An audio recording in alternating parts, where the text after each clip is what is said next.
Good morning class, good morning all of you. आप सभी को सुप्रभात, जय हिंद। आज का विषय है भारतीय सामंतवाद। आज का विषय है भारतीय सामंतवाद।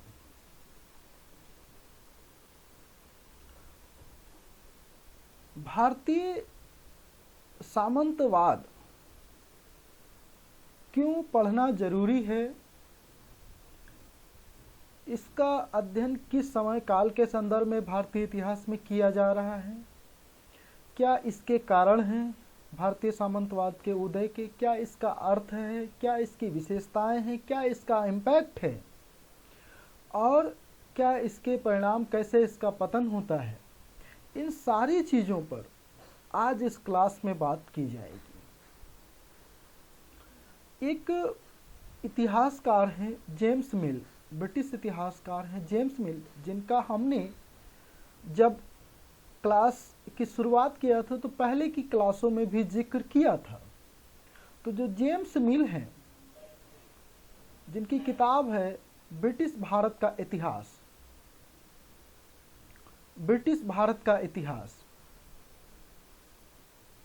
1818 में किताब लिखी गई है, ब्रिटिश भारत का इतिहास।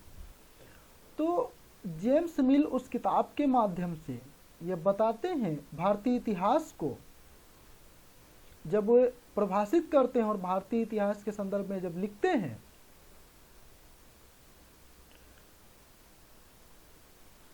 तो वे कहते हैं कि इतिहास को तीन प्रकार से बांट देते हैं। जो जेम्स मिल हैं वो भारतीय इतिहास को तीन प्रकार से बांटते हैं, तीन कालखंड में डिवाइड करते हैं।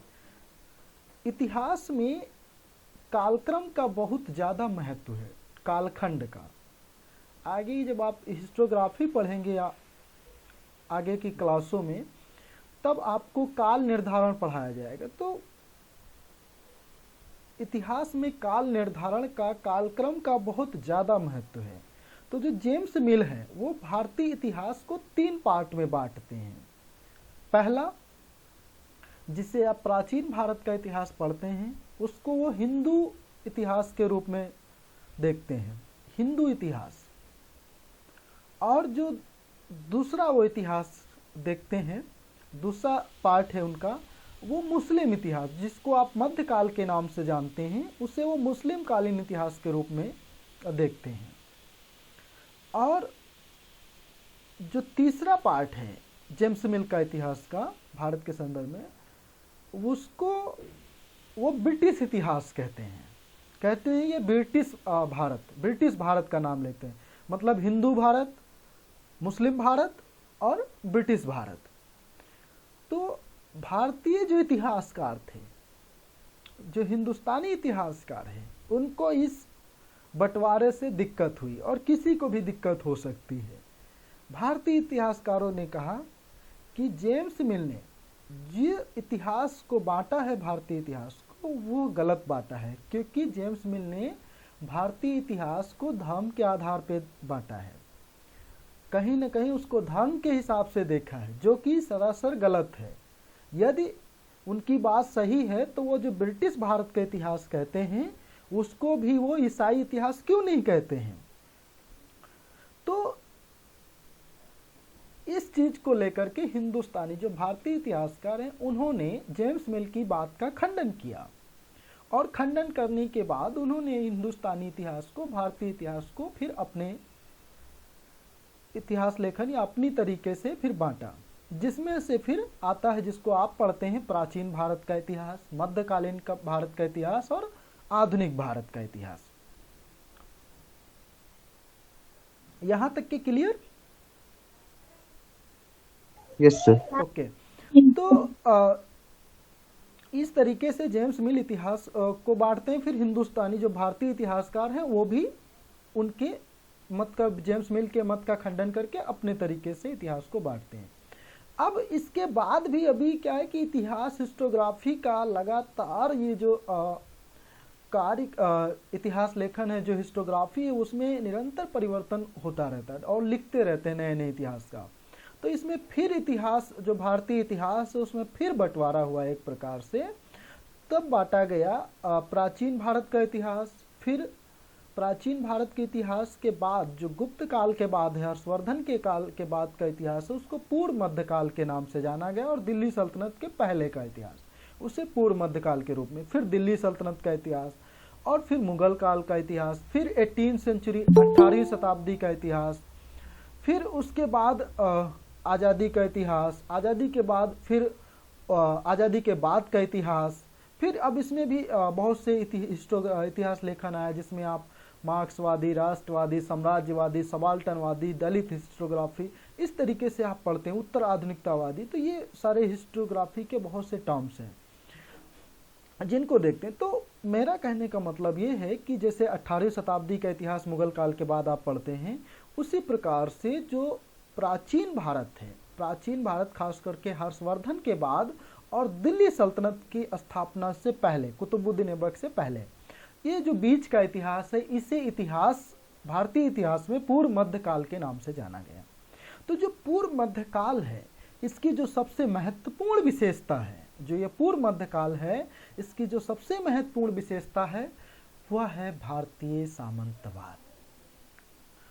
इस जो पूर्व मध्यकाल है, इस जो काल की जो सबसे महत्वपूर्ण विशेषता है वो है सामंतवाद, वो है सामंतवाद, जिसी को भारतीय इतिहासकार राम शरण शर्मा ने भारतीय सामंतवाद के नाम से संबोधित किया है। तो जो पूर्व मध्यकाल है, इस काल की जो सबसे महत्वपूर्ण विशेषता बताई जाती है, जो सबसे महत्वपूर्ण विशेषता है वह है सामंतवाद, जिसे आप अंग्रेजी में फ्यूडलिज्म कहते हैं। तो आगे हम इनकी और परिभाषाओं पे बात करेंगे। अब बात आती है कि ये जो फ्यूडलिज्म, जो सामंतवाद शब्द है, इसका क्या अर्थ है, इसकी कैसे उत्पत्ति हुई, इस पर किन्होंने सबसे पहले काम किया। तो यदि हम यूरोपीय सामंतवाद के संदर्भ में बात करें, यदि हम यूरोपीय सामंतवाद के संदर्भ में बात करें, तो जो फ्रांस के एक इतिहासकार हैं मार्क ब्लॉक, फ्रांस के एक इतिहासकार हैं मार्क ब्लॉक, जिनका टाइम पीरियड है 1886 से 1944, 1886 से 1944। उनको बताया जाता है कि मार्क ब्लॉक ने सबसे पहले यूरोप में सामंतवाद पर काम किया। एक प्रकार से मार्क ब्लॉक ने, उनकी सबसे जो प्रसिद्ध कृति है मार्क ब्लॉक की, फ्यूडल सोसाइटी, सामंती समाज। मार्क ब्लॉक की जो सबसे प्रसिद्ध कृति है जो सामंतवाद पर आधारित है, वो है सामंती समाज, सामंती समाज, जिसे अंग्रेजी में कहते हैं फ्यूडल सोसाइटी। ये एग्जाम में भी ये किताब का नाम बहुत पूछा गया है कि यह कृति किसकी है, बहुत बार, खास करके जो अच्छे एग्जाम्स हैं उसमें इस किताब की चर्चा जरूर आती है। फ्यूडल सोसाइटी अर्थात सामंती समाज। तो मार्क ब्लॉक ने यूरोपीय सामंत के संदर्भ में सबसे पहले काम किया। ये जो शब्द है सामंतवाद अर्थात फ्यूडलिज्म, तो फ्यूडलिज्म जो शब्द है, इसका जो अर्थ बताया जाता है, कहते हैं जी जर्मनी, जो जर्मनी है, जर्मन भाषा का एक फ्यूड शब्द है, उसी से ये बना हुआ है। जर्मन भाषा का फ्यूड शब्द है जिससे यह बना हुआ है, और जिसका अर्थ होता है भूमि का टुकड़ा, अर्थात जमीन का एक टुकड़ा। जो भूमि का टुकड़ा होता है वो, उससे इसके अर्थ को जोड़ते हैं फ्यूड, ठीक है। तो उसी से ये बना हुआ है फ्यूडलिज्म शब्द। तो हम चर्चा कर रहे हैं आज भारतीय सामंतवाद पर। हालांकि दोनों पे अलग अलग लेक्चर्स हो सकते हैं और बहुत ही डिबेट का टॉपिक है ये। जिस प्रकार से आप क्या, यदि गांव में क्या देखते हैं कि कोई झगड़ा वगैरह हो रहा होता है, ठीक है, मतलब झगड़ा हो रहा होता है, आपस में कुछ लोग लड़ झगड़ रहे होते हैं, तो सब क्या करते हैं कि एकाएक इकट्ठा होकर के उसको देखने के लिए इकट्ठा हो जाते हैं। लेकिन शुरुआत में उन्हें कारण नहीं समझ में आता है कि किस कारण से ये झगड़ा हो रहा है, और उनकी उत्सुकता मतलब बड़ी पेशेंस के साथ 10 मिनट रुक के देखेंगे जरूर, ठीक है। उसी प्रकार से कहने का मतलब ये टॉपिक बहुत ज़्यादा डिबेट वाला टॉपिक है, एक झगड़ेलू, जिसमें आपको शुरू में थोड़ा कठिनाई भी महसूस होगी, लेकिन यदि आप पेशेंस, जैसे आप गांव में कोई झगड़ा होता है उसको धैर्य बना के थोड़ी देर देखते हैं, फिर आपको समझ में आने लगता है कि ये झगड़ा क्यों हो रहा है। उसी प्रकार से यदि इस क्लास को आप थोड़ा सा पेशेंस बना करके, यदि आप धैर्य के साथ पूरा कंसंट्रेशन के साथ सुनेंगे, तो बेशक आपको ये क्लास समझ में आएगी, और धीरे धीरे आपको कारण और इसके स्वरूप और इतिहासकारों के मत भी पता चलने लगेंगे कि कैसे ये चीज़ें घट रही और कैसे ये हो रहा है सामंतवाद का डेवलपमेंट। तो हम बात कर रहे हैं भारतीय सामंतवाद के संदर्भ में, तो हम ज़्यादा चर्चा यूरोपीय सामंतवाद के संदर्भ में नहीं करेंगे, लेकिन जहाँ पर मुझे आवश्यकता होगी कि उदाहरण दे करके वहाँ से समझाना है, तब हम आपको यूरोपीय सामंत की भी बात करेंगे, जैसे कि मैंने अर्थ के संदर्भ में बात किया। अब आते हैं हम भारतीय सामंतवाद के संदर्भ में। तो जो भारतीय सामंतवाद है, इस संदर्भ में बताया जाता है कि जो भारतीय सामंतवाद है, इस संदर्भ में जो कौटिल्य है, कौटिल्य के नाम से आप सभी परिचित भी हैं, तो जो कौटिल्य है उनकी कृति है अर्थशास्त्र, जिनको विष्णुगुप्त भी कहते हैं, चाणक्य भी कहते हैं। तो उनकी जो कृति है अर्थशास्त्र, उस कृति में यह बताया जाता है कि सबसे पहले यह शब्द, सामंत शब्द, स्वतंत्र पड़ोसी के रूप में प्रयोग हुआ, स्वतंत्र पड़ोसी के रूप में प्रयोग हुआ। उसके बाद एक और विद्वान है प्राचीन भारत में, कुषाण काल में, अश्वघोष, अश्वघोष, जिनकी कृति है बुद्ध चरित्र, जिसमें यह शब्द भी प्रयोग हुआ है, और वहां पर जागीरदार के रूप में प्रयोग हुआ है, जिसको वैसल कहते हैं।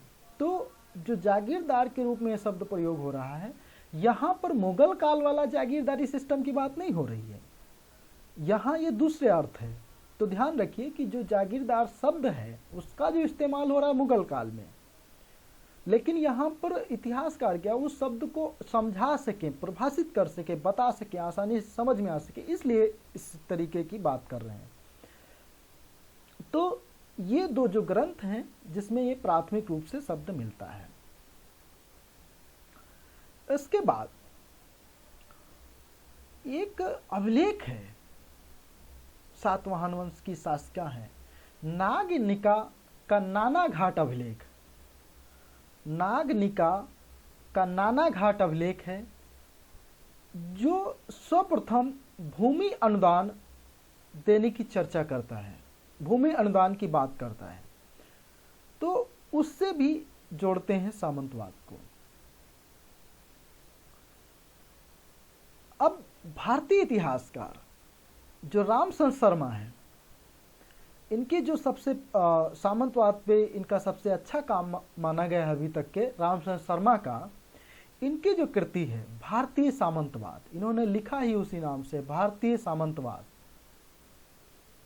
इंडियन फ्यूडलिज्म, भारतीय सामंतवाद।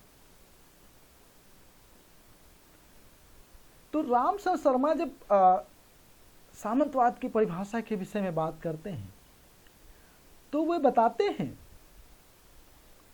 कि भारतीय इतिहास में, रामचंद्र शर्मा बताते हैं कि भारतीय इतिहास में सामंती ढांचे के स्वरूप को लेकर के आज भी इतिहासकारों के बीच मतभेद विद्यमान है। रामचंद्र शर्मा कहते हैं कि जो सामंतवाद है उसको लेकर के इतिहासकारों के बीच बहुत ज्यादा मतभेद है। इसी संदर्भ में रामचंद्र शर्मा आगे कहते हैं कि जिस प्रकार से जितने समाजवादी हैं, रामचंद्र शर्मा अपनी किताब के प्रथम पृष्ठ पर ही लिखते हैं भारतीय सामंतवाद में, कहते हैं कि जिस प्रकार से जितने समाजवादी हैं उतनी ही समाजवाद की परिभाषाएं हैं। एक और किसी विद्वान ने कहा है कि समाजवाद एक ऐसी टोपी है जिसे हर कोई पहनना चाहता है। समाजवाद एक ऐसी टोपी है जिसे हर कोई पहनना चाहता है और उसी के वजह से उसका वास्तविक स्वरूप खो चुका है। ठीक है, हालांकि ये परिभाषा थोड़ा अलग है, जब आप विश्व इतिहास पढ़ेंगे तब आपको समझ में आएगा। तो रामचंद्र शर्मा कहते हैं कि जितने समाजवादी हैं उतनी ही समाजवाद की परिभाषाएं हैं। ठीक उसी प्रकार से जितने लोगों ने सामंतवाद पर काम किया है, सामंतवाद पे चर्चा किया है, उतनी ही सामंतवाद की परिभाषाएं हैं। तो इस प्रकार से कुछ निश्चित परिभाषाएं बता पाना संभव नहीं, ऐसी बात रामचंद्र शर्मा खुद कहते हैं, जो एक बहुत बड़े इतिहासकार हैं जिनका सामंतवाद पे काम है।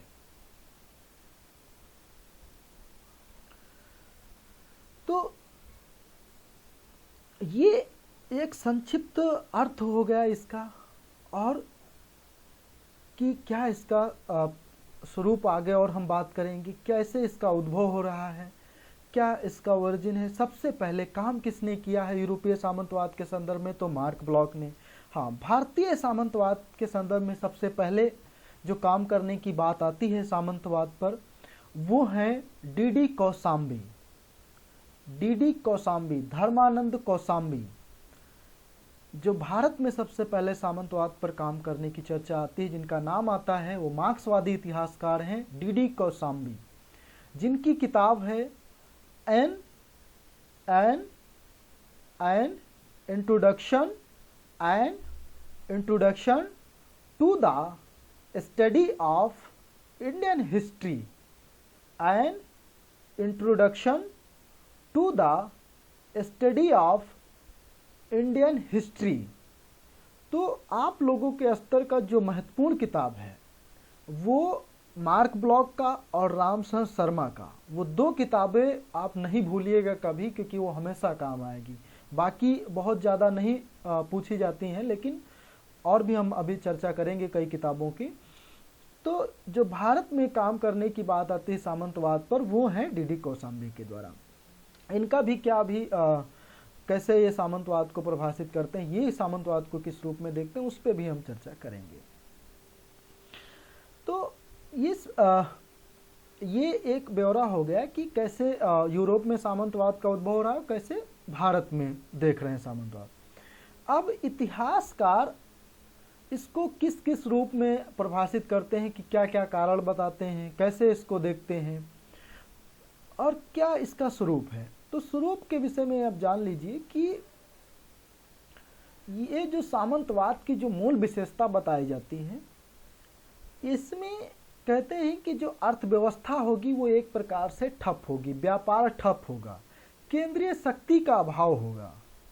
ये कुछ महत्वपूर्ण बिंदु हैं। इसमें केंद्रीय शक्ति का अभाव होगा, व्यापार आपको ठप मिलेगा, अर्थव्यवस्था क्षेत्रवाद को बहुत ज़्यादा बढ़ावा मिलेगा। तो जिसको आप पूर्व मध्य काल में ये सारी विशेषताएं आपको देखने को मिलती हैं। ये इस टॉपिक को इसीलिए मैंने बाद में भी रखा पढ़ाने के लिए, ताकि आप जब तक गुर्जर, प्रतिहार, पाल और हर्षवर्धन, पुष्पभूति वंश इन सबको थोड़ा सा नहीं समझते, तब तक फ्यूडलिज्म को और करीब से समझना थोड़ा सा आसान नहीं है। तो ये सारी विशेषताएं हैं। क्षेत्रवाद को इसमें बढ़ावा मिल रहा होता है, व्यापार नहीं आपको दिखेगा, और अर्थव्यवस्था जो है वो भी बहुत अच्छी नहीं आपको दिखेगी। शहरों का पतन दिखेगा आपको, इसमें बड़े शहरों का डेवलपमेंट नहीं दिखेगा, नगरीकरण नहीं दिखेगा। क्षेत्रवाद का बढ़ावा मतलब लोग शहर की बजाय गांव की तरफ पलायन कर जाते हैं। क्षेत्र संस्कृति का, बोली भाषा का भी इसमें विकास दिखेगा। तो ये सारी विशेषताएं हैं जो स्वरूप को भी थोड़ा बहुत प्रभाषित करती हैं। अब हम बात करते हैं कि किन किन इतिहासकारों ने क्या क्या परिभाषाएं दी है। तो सबसे पहले हम बात करते हैं डीडी कौशाम्बी की। डीडी कौशाम्बी की, तो जो डीडी कौशाम्बी हैं, उन्होंने सामंतवाद के संदर्भ में एक अवधारणा विकसित की है। उन्होंने एक परिभाषा दी है, उप सामंतीकरण। ऊपरी सामंत और निचले सामंत, इसको आप ऐसे समझिए। उन्होंने दो टर्मिनोलॉजी में शब्द इस्तेमाल किया, ऊपरी सामंत और निचले सामंत। इसका मतलब कि जब राजा ने किसी को भूमि दान दिया, चाहे वो धार्मिक रूप से हो, चाहे वो सैन्य प्रशासनिक दृष्टि से हो, तो जो राजा से सामंत बने वो ऊपरी सामंत में आएंगे। जो सामंतों ने किसी को भूमि दान दिया और फिर सामंत कोई बना तो वो निचले सामंत में आएंगे। तो ये जो ऊपरी सामंत और निचले सामंत की बात है, इसको, इस अवधारणा को जो विकसित किया, इस अवधारणा को जिसने परिभाषित किया, वो है डीडी कौशाम्बी। इसके बाद जिनकी सबसे ज्यादा थ्योरी सामंतवाद के संदर्भ में महत्वपूर्ण है और जिस पर ज्यादा बात की जाती है, तो वो है रामशरण शर्मा। रामशरण शर्मा, रामशरण शर्मा बताते हैं अपनी किताब भारतीय सामंतवाद में कि जो सामंतवाद के उद्भव का मूल कारण है, रामशरण शर्मा बताते हैं कि जो सामंतवाद है उसकी उत्पत्ति का जो मूल कारण है वह है बड़े पैमाने पर भूमि का दान दिया जाना। बड़े पैमाने पर भूमि का दान दिया जाना। अब यह भूमि किस प्रकार से दी गई, किसको दी गई? तो कहते हैं कि पहले यह भूमि ब्राह्मणों को दी गई दान के रूप में। उसके बाद गुप्त काल के बाद, खास करके गुप्तोत्तर काल में, हर्षवर्धन के टाइम पीरियड से देख सकते हैं, यह भूमि जो सैनिक अधिकारी थे, जो न्याय अधिकारी थे, उनको वेतन के बदले में दी गई। किसी को 1000 गांव दे दिए जाते हैं, किसी को 500 गांव, 100 गांव, 200 गांव, इस तरीके का बहुत सा डाटा है। तो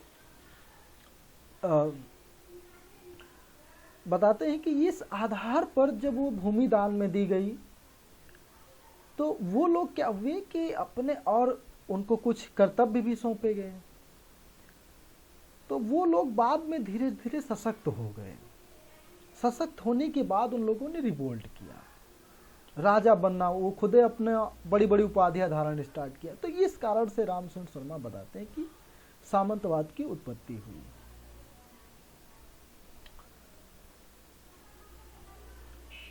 एक और इतिहासकार हैं बीएनएस यादव। एक और इतिहासकार हैं बीएनएस यादव।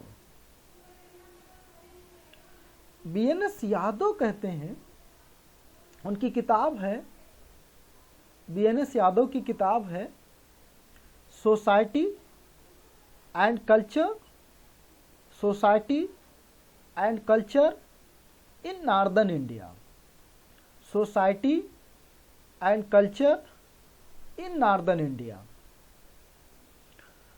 तो बीएनएस यादव रामशरण शर्मा से थोड़ा सा अलग बात करते हैं, ज्यादा नहीं, थोड़ा सा। वो कहते हैं बीएनएस यादव कि सामंतवाद की उत्पत्ति के पीछे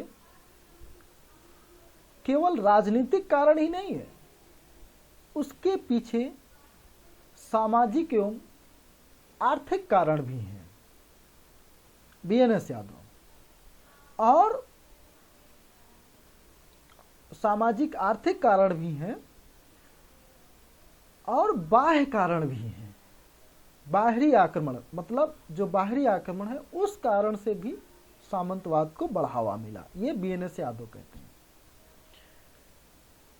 और ये जो दो इतिहासकार हैं, रामशरण शर्मा और बीएनएस यादव, रामशरण शर्मा बताते हैं कि सामंतवाद की उत्पत्ति को 4वीं शताब्दी से जोड़ करके देखते हैं।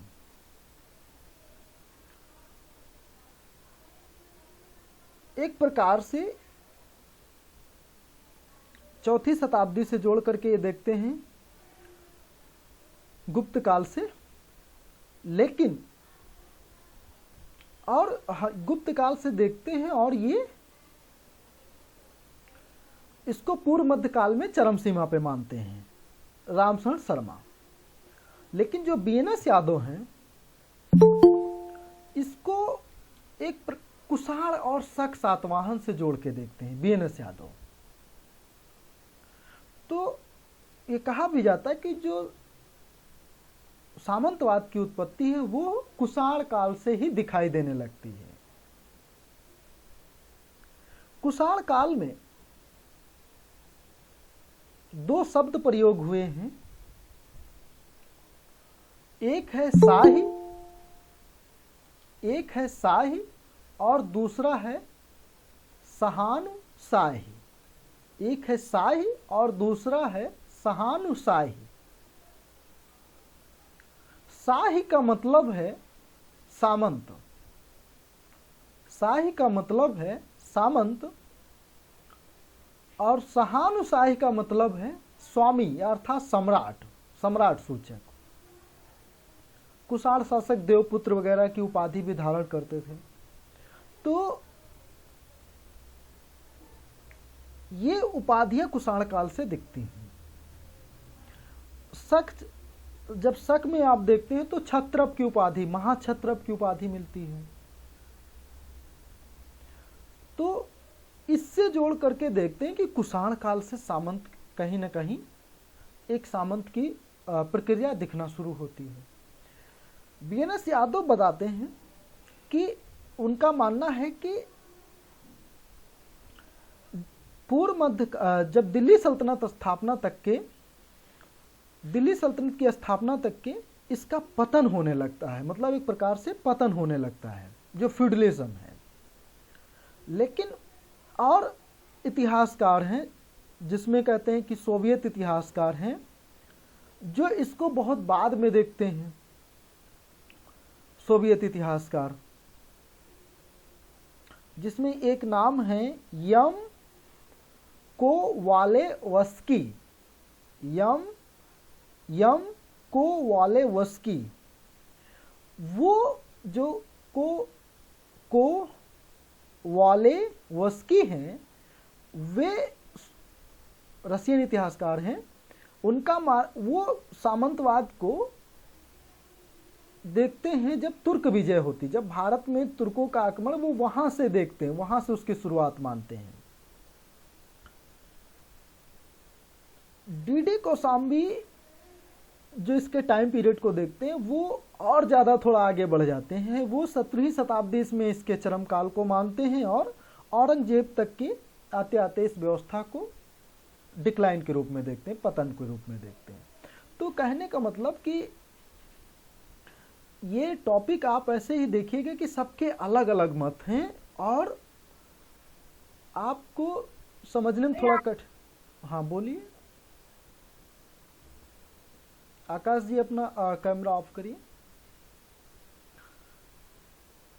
तो इस तरीके से सबकी अलग अलग परिभाषाएं हैं, अलग अलग मत हैं।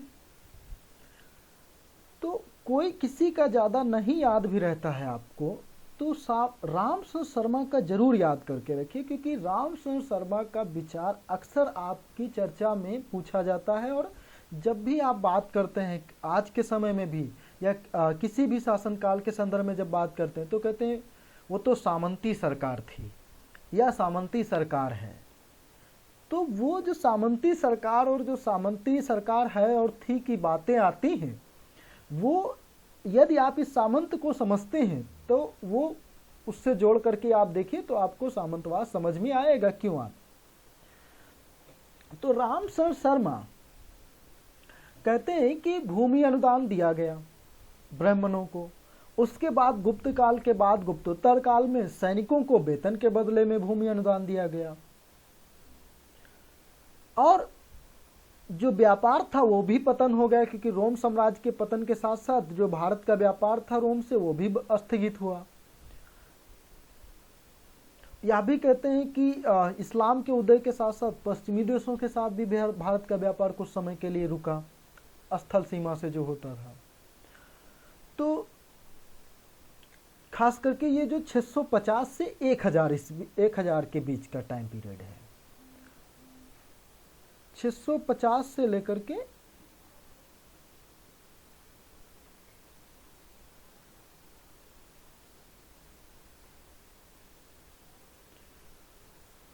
650 से लेकर के जो 1000 का ईस्वी का जो टाइम पीरियड है, उसमें आपको ये सारी व्यवस्थाएं दिखेंगी जिसमें व्यापार ठप है, क्योंकि फिर उस समय तो दिल्ली सल्तनत की स्थापना होती तो वो व्यापार एक प्रकार से फिर इस्लाम के साथ खुल जाता है और सिक्कों का भी ढुलाई चालू हो जाता है दिल्ली सल्तनत की स्थापना। हाँ बोलिए सर। ये बताइए, जैसे कि एक तो होता है सामंतवादी लेखक, ठीक सर, जैसे मार्क्सवादी, न्यू मार्क्सवादी कौन है? जैसे एक कैम्ब्रिज वाले हैं, एक तो वो वाले हैं, तो उसमें क्या अंतर है सर? जैसे मार्क्सवादी समझ में आया, हाँ, नए मार्क्सवादी में क्या अंतर है? जैसे मैं बता दूंगा शिवाजी, अगर आप आखिरी में इस पे हम थोड़ा चर्चा करेंगे, ठीक है? तो क्योंकि अभी वो टॉपिक अलग हो जाएगा पूरी तरीके से।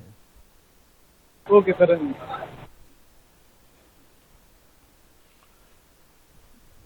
कहाँ पे हम बात कर रहे थे? रामसर शर्मा के संदर्भ में। तो रामसर शर्मा बताते हैं कि बहुत बड़े पैमाने पे भूमि दान दी गई, मंदिरों को दान दी गई भूमि, ब्राह्मणों को दान दी गई और भी धार्मिक लोगों को दान दी गई, शुरू में धार्मिक रूप से, फिर राजनीतिक रूप से। तो जिनको भूमि दान दी गई, तो जब और ये क्या होती कि जो भूमि जैसे धार्मिक रूप से दी गई वो तो पूरी तरीके से टैक्स फ्री होती थी, उससे टैक्स भी नहीं वसूला जाता था। लेकिन जो सेना के बदले दी जाती थी, मतलब कोई सैन्य प्रशासन संभाल रहा, उसको वेतन के बदले जब दी जाती थी तो आपको टैक्स भी अदा करना था, सेना भी आपको रखना होता था। जैसे राजा, किसी को राजा हुआ, राजा के बाद सामंत, फिर सामंत के नीचे सामंत, फिर किसान। तो जिसको भी भूमि दान में दी गई, खास करके हर्षवर्धन के टाइम के बाद, तो बहुत बड़े पैमाने पे भूमि दान दी गई। आपको 2-4 मैं उदाहरण बताना चाहूंगा। एक भोज परमार शासक हैं जिन्होंने नासिक में, यशो वर्मा जो शासक हैं, उन्होंने अपने सामंत को 1500 गांव दान में दिए, ठीक है, 1500 गांव दान में दिए। और जो चहमान शासक हैं पृथ्वीराज, उनके अधीन कहते हैं 150 सामंत थे। कलचुरी शासक हैं, उनके पास 136 सामंत थे। चालुक्य शासक कुमार पाल के पास भी 72 सामंत थे।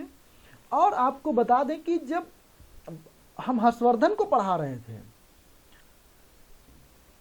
तब जो बाणभट्ट हैं, हर्षचरित के लेखक जो बाणभट्ट हैं, बाणभट्ट को जब दरबार में आमंत्रित किया जाता है, जब दरबार में वो जाते हैं बाणभट्ट, तो वो कहते हैं कि जब मैं दरबार में पहुंचा तो मैंने देखा कि बहुत से सामंत बैठे हुए थे पहले से, और उस वजह से हर्षवर्धन ने उसको बाद में ध्यान भी दिया, स्वागत भी अच्छे से नहीं शुरुआत में किया था बाणभट्ट का।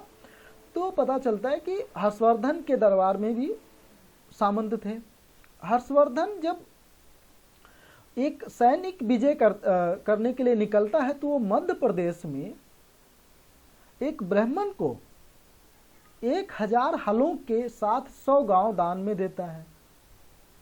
तो ये एक मतलब डाटा इसलिए थोड़ा सा जरूरी नहीं है, आपको कॉन्सेप्ट समझना है कि क्या है सामंतवाद, क्या है और कैसे इसमें चीजें घट रही हैं।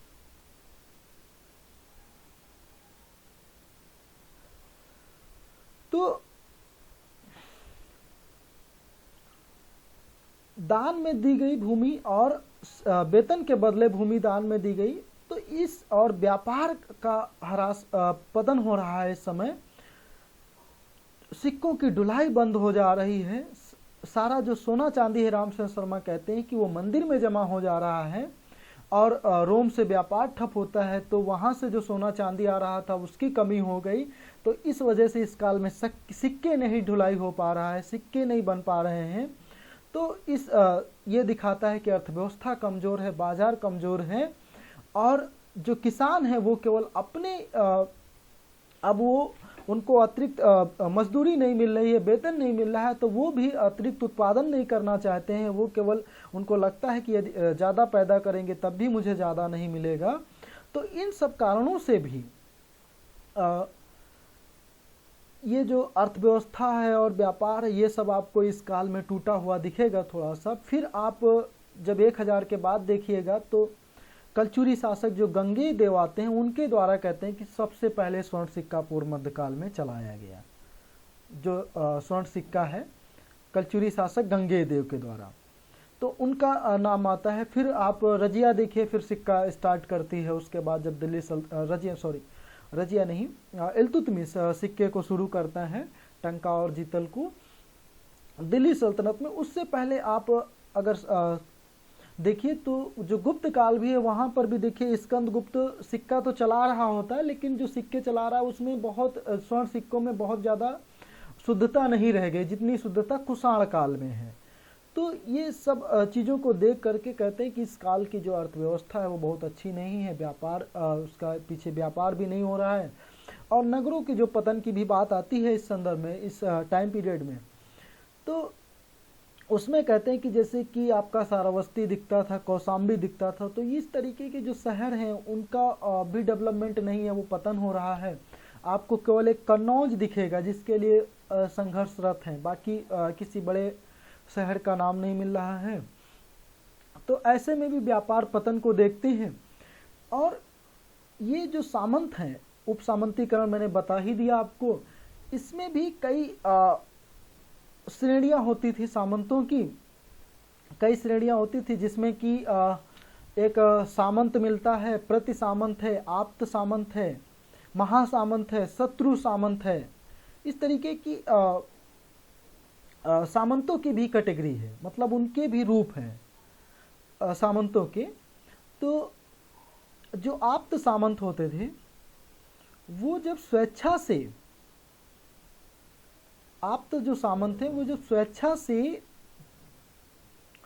किसी सामंत की अधीनता स्वीकार कर लेते थे तो उनको आप्त सामंत कहते थे। प्रति सामंत का मतलब होता था जो सामंत, ये एक सामंत दूसरे का विरोधी होता था, वो प्रति सामंत कहलाते थे।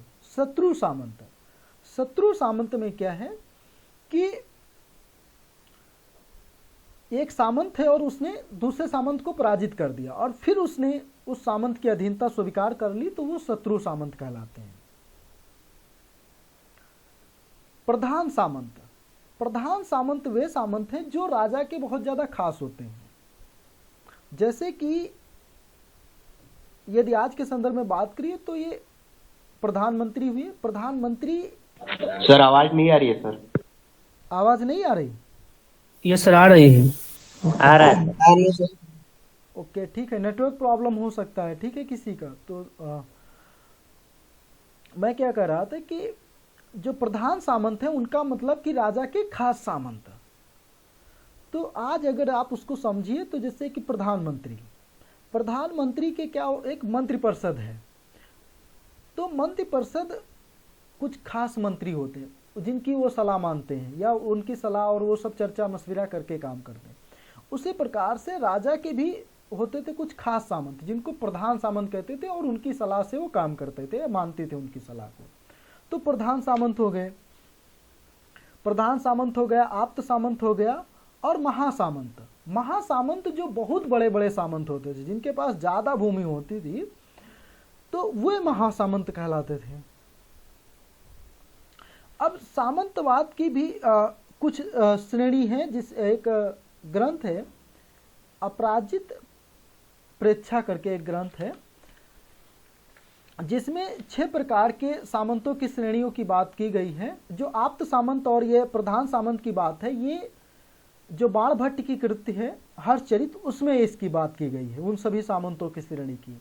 इसके बाद एक ग्रंथ मिलता है 12वीं शताब्दी में अपराजित प्रेक्षा, जिसमें भी 6 प्रकार के सामंत की बात आई है, जिसमें बताया गया है महामंडलेश्वर, महामंडलेश्वर, मंडलिक, महासामंत, सामंत, लघु सामंत और चतुसंका। तो इसमें जो महामंडलेश्वर बताया गया है उसमें कहा गया है कि जिसके पास 1,00,000 गांव होंगे, 1,00,000 ग्राम होंगे, वो इस श्रेणी में आएगा, महामंडलेश्वर कहलाएगा। जो मांडलिक कहलाएगा उसके पास 29,000 गांव होंगे।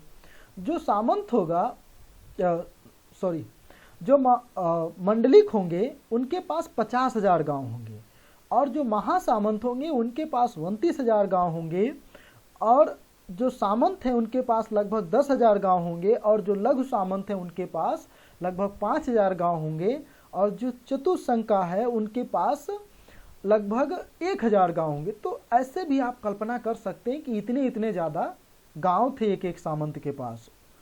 तो राजा क्या किया कि जब राजा भूमि दान दिया सैनिकों को या धर्मावलंबी लोगों को, तो ये लोग इतने इतने गांव के साथ इनको एक रामचंद्र शर्मा कहते हैं कि बहुत ही महत्वपूर्ण अधिकार दे दिया गया।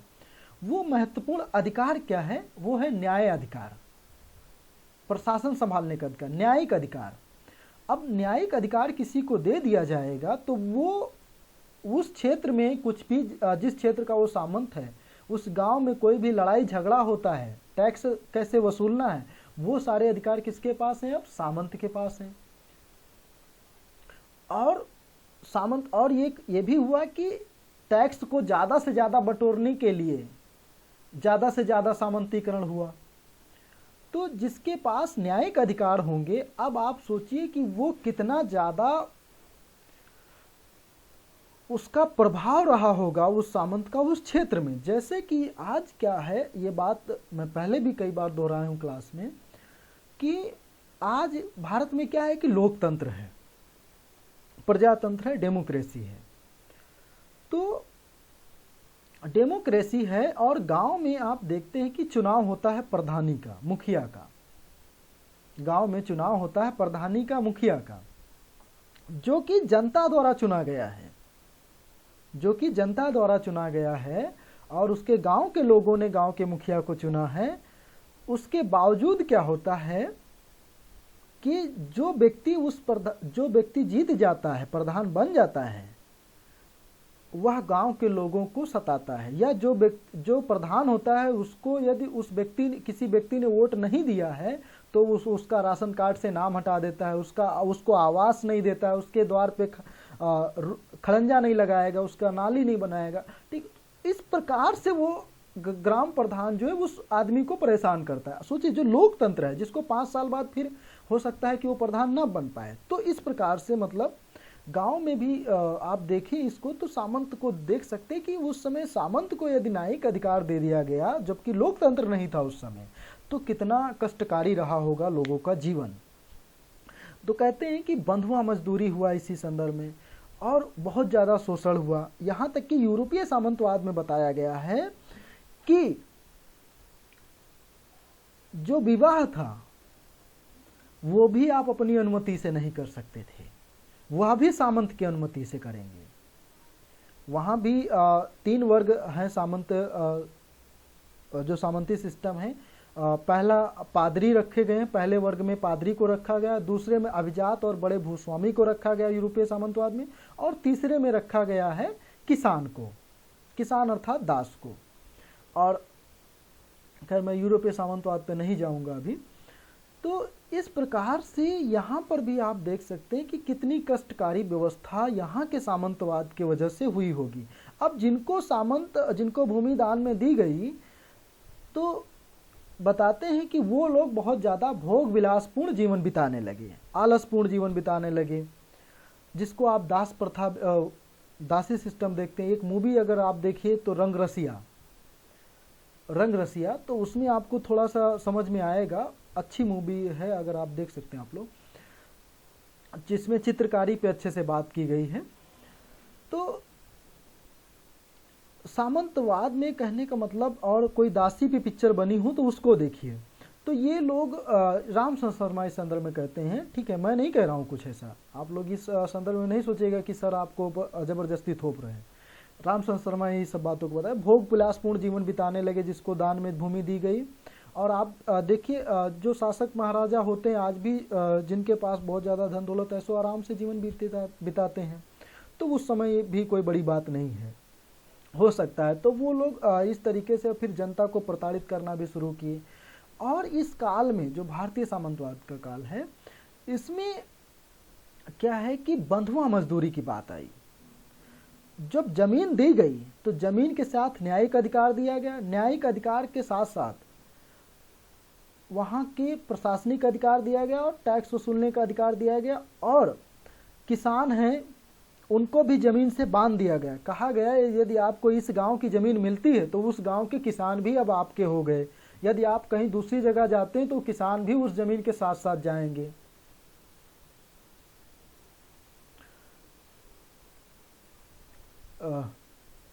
तो वो भी मतलब कि किसान भी उस जमीन के साथ साथ बांध दिए गए, वो किसान भी जाएंगे। तो ऐसे में क्या हुआ कि बंधुआ मजदूरी हुआ, बेगार प्रथा बढ़ गई, मजदूरी का कोई मतलब नहीं रहा। काम तो करते थे लेकिन उनको अधिशेष कुछ भी नहीं मिलता था। तो ऐसे में बेगार प्रथा का डेवलपमेंट हुआ और कहते हैं कि कुछ नीची जातियों का भी उद्भव हुआ। तो ये सामाजिक रूप से बहुत सारी दिक्कतें आई इस काल में।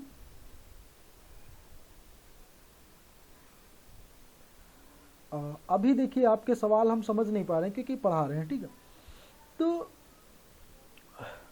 मैं क्या बता रहा था आपको, ये सारी चीज़ें घट रही हैं इस टाइम पीरियड में। अब आपको समझ में आ गया होगा कहीं ना कहीं, थोड़ा बहुत तो समझ में आया होगा कि क्या क्या सामंतवाद का स्वरूप है और क्या इसमें विशेषताएं हैं, क्या घट रहा है, क्या इसमें नहीं हो रहा है, कैसे। फिर बाद में पतन पे अब थोड़ा बात करते हैं, ठीक। तो विशेषताएं में आपको मैं फिर बता देना चाहता हूं कि जमीन पे जो नियंत्रण होगा एवं मालिकाना हक होगा वह सामंतों का हो गया। केंद्रीय व्यवस्था टूट गई इस काल में, केंद्रीय सिस्टम आपको टूटा हुआ दिखेगा। सामंती पद्धति में जो राजा है उसको सामंत आपको सपोर्ट करते दिखेंगे, क्षेत्रवाद को बढ़ावा होगा, इसमें शहरीकरण नहीं दिखाई देगा आपको। कृषक जो समाज है उसकी स्थिति बहुत ज़्यादा दयनीय होगी। प्रभाव में भी इसी से संदर्भित इसी प्रकार की बातें हैं। आपको बंधुआ मजदूरी दिखेगा, बहुत ज़्यादा बेगार प्रथा का विकास हुआ, पुराने शहरों का पतन हुआ, किसानों को जमीनों से बांध दिया गया, सिल्क व्यापार वगैरह तो वो बंद हो गया। राजनीतिक स्थिति खराब हो गई। जो क्षेत्र पूर्व मध्य काल में केंद्रीय सत्ता का अभाव आपको दिखेगा, छोटी छोटी शक्तियों का बंटवारा दिखेगा, मतलब छोटे गुर्जर प्रतिहार पाल राष्ट्रकूट ये सब आपस में लड़ रहे हैं, ये दिखेगा आपको। छोटी छोटी शक्तियां होंगी, किसी बड़ी शक्ति जो केंद्रीय सत्ता है वो आपको नहीं दिखेगी। सोने सिक्के की ढुलाई आपको बंद दिखेगी। और सोना चांदी एक प्रकार से वो कहते हैं कि मंदिरों में जमा हो जाता है। तो ये सारी चीज़ें आपको इस सामंतवाद के काल में दिखेंगी। मैं एक और यहाँ पर इम्पोर्टेंट बात छूट रही थी, वो है हरबंश मुखिया। हरबंश मुखिया क्योंकि ये भी भारतीय इतिहासकार हैं लेकिन इनका यूरोपीय सामंतवाद के संदर्भ में काम है। तो हरबंश मुखिया जिन्होंने अपना बहुत प्रसिद्ध इनका लेख है हरबंश मुखिया का, क्या भारत में सामंतवाद रहा। जैसे कि रामचंद्र शर्मा कहते हैं कि भारत में सामंतवाद है, तो वो उसी पे एक प्रकार से क्रॉस करते हैं, कहते हैं कि क्या भारत में सामंतवाद रहा। हरबंश मुखिया उनका लेख है, क्या भारत में सामंतवाद रहा, was there feudalism in India. तो हरबंश मुखिया उससे डिनाई करते हैं, वो कहते हैं कि जो भारत का सामंत हो, जो यूरोपीय जो सामंतवाद है वो दो एक प्रकार से भिन्न है। और हरबंश मुखिया सामंत शब्द का इस्तेमाल ना करके वो अपनी किताब में फ्यूडलिज्म शब्द ही प्रयोग करते हैं। और वो जो बात करते हैं हरबंश मुखिया, वो उत्पादन के संदर्भ में बात करते हैं। कृषि के संदर्भ में बात करते हैं, लेकिन जो भारत के संदर्भ में बात होती है सामंत के जो रामचंद्र शर्मा, ये न्यायिक और प्रशासनिक भी देखते हैं, लेकिन जो हरबंश मुखिया वो उत्पादन के संदर्भ में बात करते हैं यूरोपीय संदर्भ में। हरबंश मुखिया यूरोपीय सामंतवाद को दो कारण से भिन्न बताते हैं। वो एक कहते हैं कि ये जो सामंतवाद है, यूरोपीय सामंतवाद है, उसको भारत के संदर्भ में इस प्रकार से भी नहीं आप देख सकते हैं, अलग कर सकते हैं, क्योंकि जो सामंतवाद है वो कभी विश्व व्यवस्था नहीं बन पाया, जैसे कि पूंजीवाद एक प्रकार से विश्व व्यवस्था बना। ठीक है, तो वो बताते हैं कि जिस प्रकार से पूंजीवाद एक विश्व व्यवस्था बना, उस प्रकार से सामंतवाद कभी विश्व व्यवस्था नहीं बन पाया। इसलिए भी जो वहाँ का सामंत है, जो यूरोप का सामंतवाद है, वो भारत के सामंतवाद से भिन्न है। एक और कारण हरबंश मुखिया बताते हैं, कहते हैं भौगोलिक और प्राकृतिक कारण से भी यूरोपीय सामंतवाद भारतीय सामंतवाद से भिन्न है, क्योंकि वहाँ का जो उत्पादन है और जो भारत का उत्पादन है दोनों अलग है। वहाँ का भौगोलिक वातावरण अलग है, वहाँ का एनवायरनमेंट अलग है।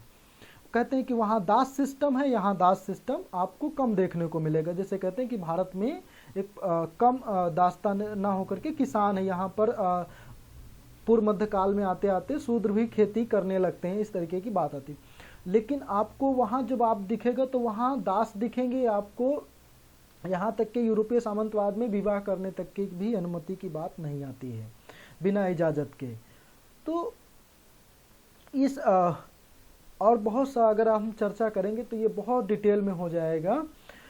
और एक इतिहासकार हैं हेनरी पिरेन।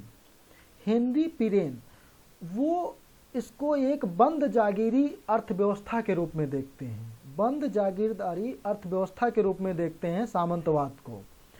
तो ये मोटी मोटा सामंतवाद है जो जिसको मैंने बताने का प्रयास किया और समझाने का थोड़ा सा बताने का प्रयास किया, ताकि आपको सरल से सरल भाषा में प्रयास किए कि कुछ तो समझ में आया आपको। अब इसके बाद यदि आपके कोई प्रश्न हैं तो वो उनको आप पूछ सकते हैं निसंकोच।